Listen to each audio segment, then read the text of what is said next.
सरकार पर इसका असर पड़ सकता है।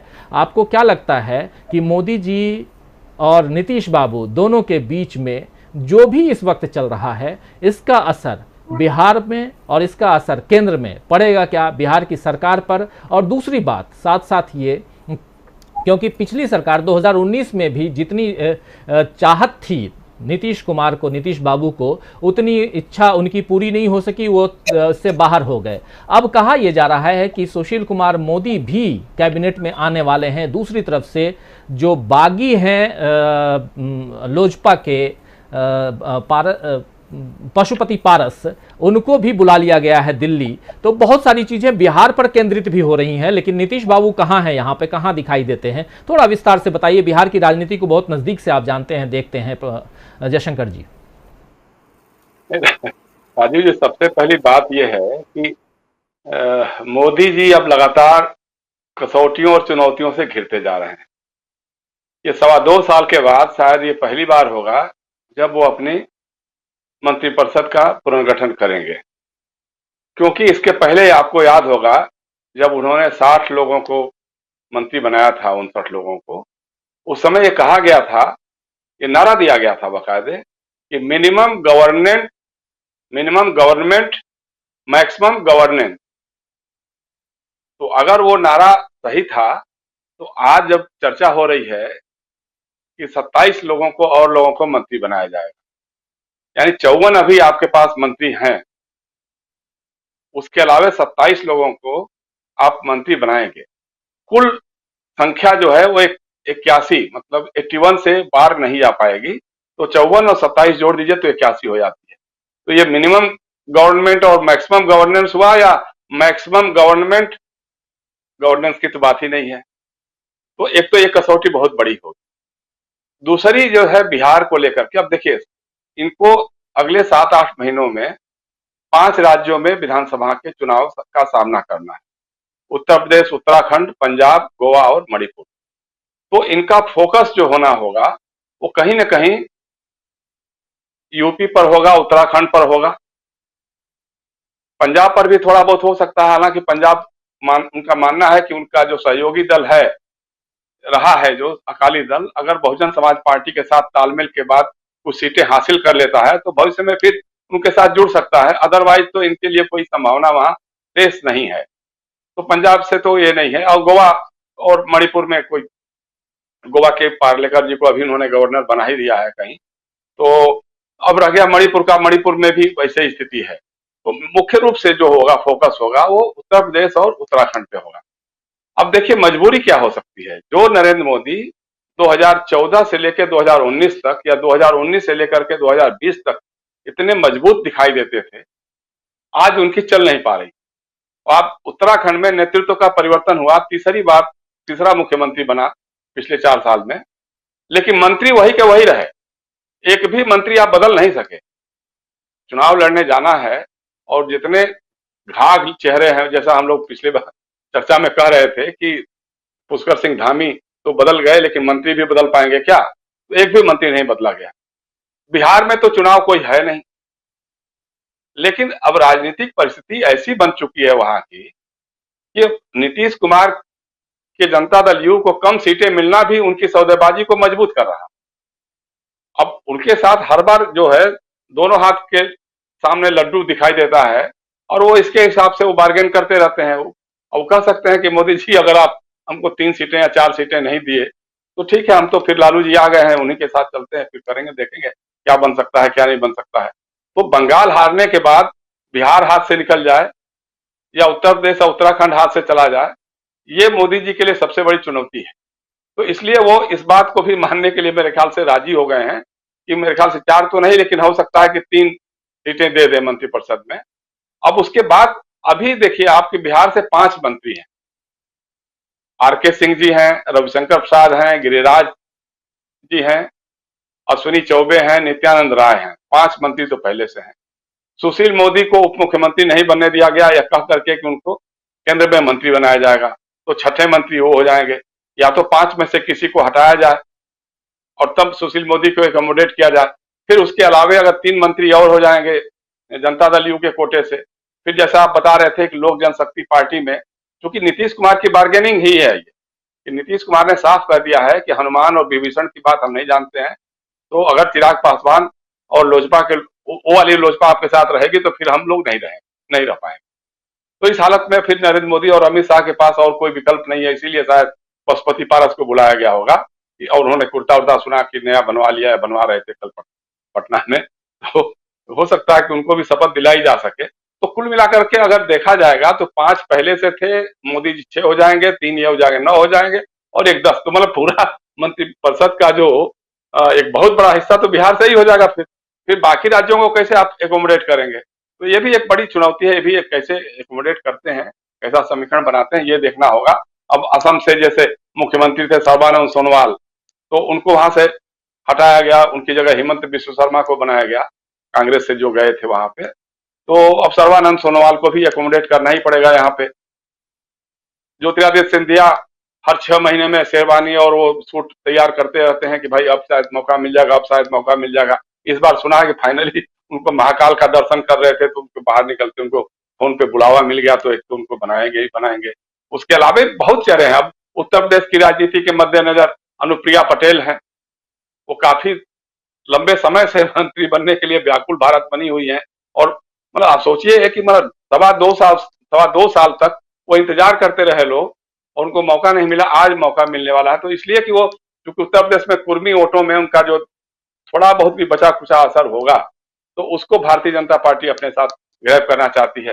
अब थावर चंद गहलोत की जो सीट खाली होगी राज्यसभा की, अब वो सीट पे जितिन प्रसाद को लाएंगे, उनको भी मंत्रिपरिषद में शामिल करेंगे या किसी और को मौका मिलेगा, ये भी देखने वाली बात है। तो कुल मिलाकर के जो कवायद है, ये पूरी जो कवायद होने वाली है वो उत्तर प्रदेश के चुनाव को ध्यान में रख करके ज्यादा कारगर होगी।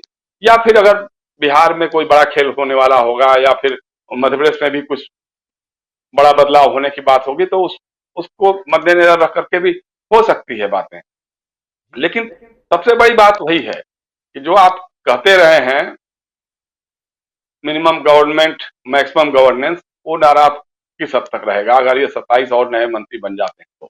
नाम जो अभी उत्तर प्रदेश में है मुख्यमंत्री योगी आदित्यनाथ का, और दूसरा नाम हिमंता बिस्वा शर्मा का आता है, जो कहीं ना कहीं केंद्र की सरकार और खासकर मोदी और अमित शाह की जोड़ी को झुकाने में कामयाब साबित होते हुए यहां दिखाई दे रही है। ये दोनों जोड़ी, उधर दोनों जोड़ियों को, दिल्ली में बैठी हुई दो जोड़ियों को, ये दोनों मुख्यमंत्री, एक जो मुख्यमंत्री अभी बन गया और दूसरे मुख्यमंत्री जो पहले से 5 साल पहले, 4.5 साल पहले सत्ता छीन करके आए थे।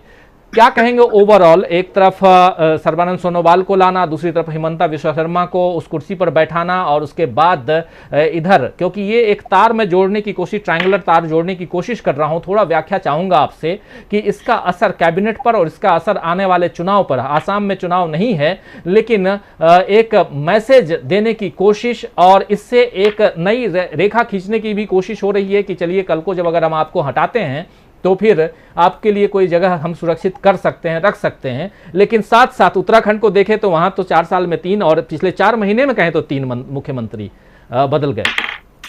क्या कहेंगे ओवरऑल? थोड़ा सा घुमावदार बातें हैं, कुछ अलग अलग बातें हैं, लेकिन जोड़ने की कोशिश जरा कीजिए।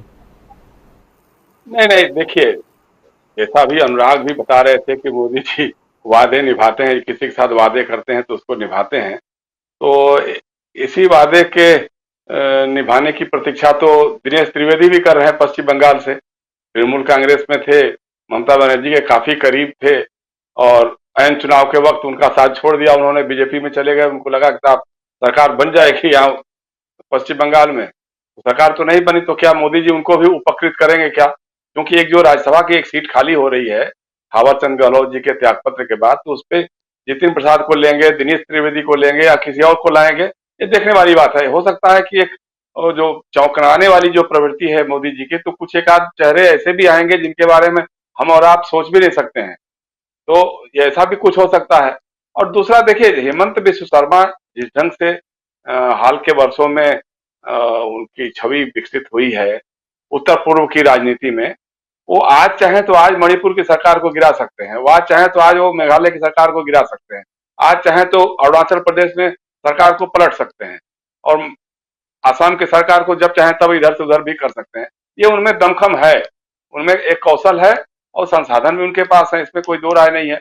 और योगी आदित्यनाथ का वही है कि भाई आज मैं देख रहा हूं कि इधर उनकी हिंदू युवा वाहिनी फिर से नई ढंग से सक्रिय होना शुरू हो गई है। पूर्वी उत्तर प्रदेश के कई जिलों से खबर आ रही है कि हिंदू वाहिनी के लोगों की बैठकें हो रही हैं, लोग बैठक कर रहे हैं, मिल रहे हैं, आपस में कर रहे हैं।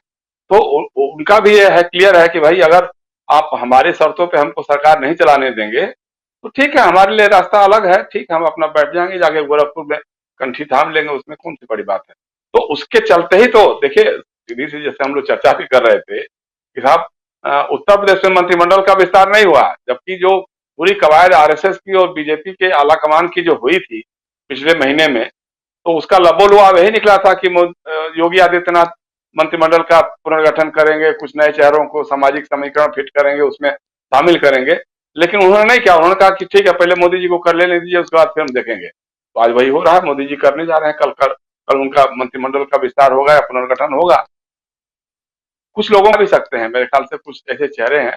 और ज्योतिरादित्य सिंधिया के बारे में पहले से ही प्रचार हो रहा है कि साहब उनको रेलवे मंत्रालय मिल सकता है, रेल मंत्रालय मिल सकता है। हालांकि रेल को बेचने का काम जितनी खूबी के साथ पीयूष गोयल जी कर पा रहे हैं, उतना शायद कर पाएंगे कि नहीं, ज्योतिरादित्य कहना मुश्किल है।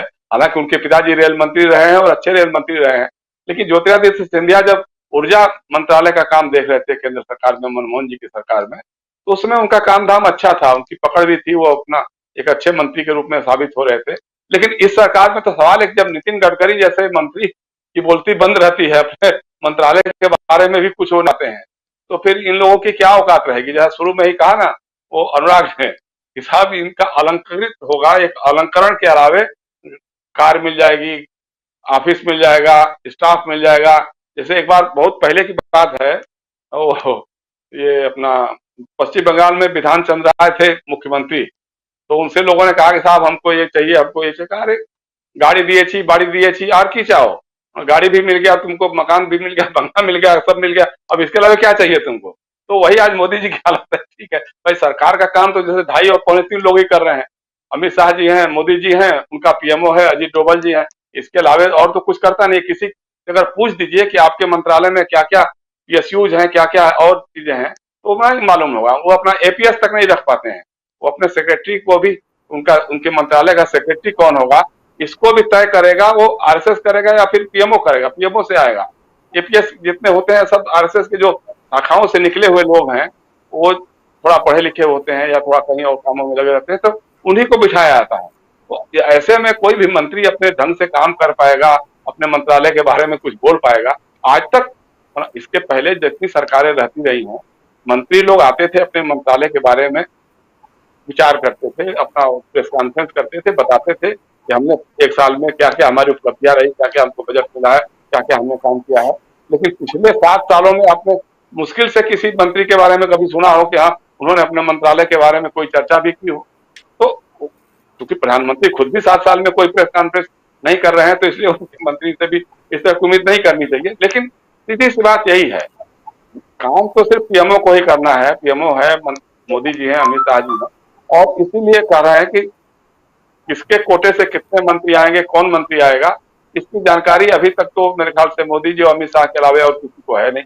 अब जिसको जिसको फोन करके अचानक बुलाया जा रहा है, तो उसके बारे में आप कह सकते हैं, जैसे ज्योतिरादित्य सिंधिया जी को बुलाया गया तो उनका मंत्री बन सकता है, या पशुपति पारस को भी अगर फोन गया है तो हो सकता है कि वो भी मंत्री बन जाए। आरसीपी सिंह आ गए बात करने के लिए, उनको बुलावा आ गया तो हो सकता है कि उनका नंबर भी लग जाए। अब नीतीश जी के सामने संकट है कि वो लल्लन सिंह को बनाते हैं कि आरसीपी सिंह को बनाते हैं, या दोनों को बनाते हैं। तो तीसरी जो राज्य मंत्री की सीट है वो एक कुशवाहा को देने की बात है। पूर्णिया से युवा सांसद हैं संतोष कुमार कुशवाहा, 2-3 बार जीते भी हैं, तो हो सकता है कि उनको ये नंबर मिल जाए अगर 3 मिलता है तो।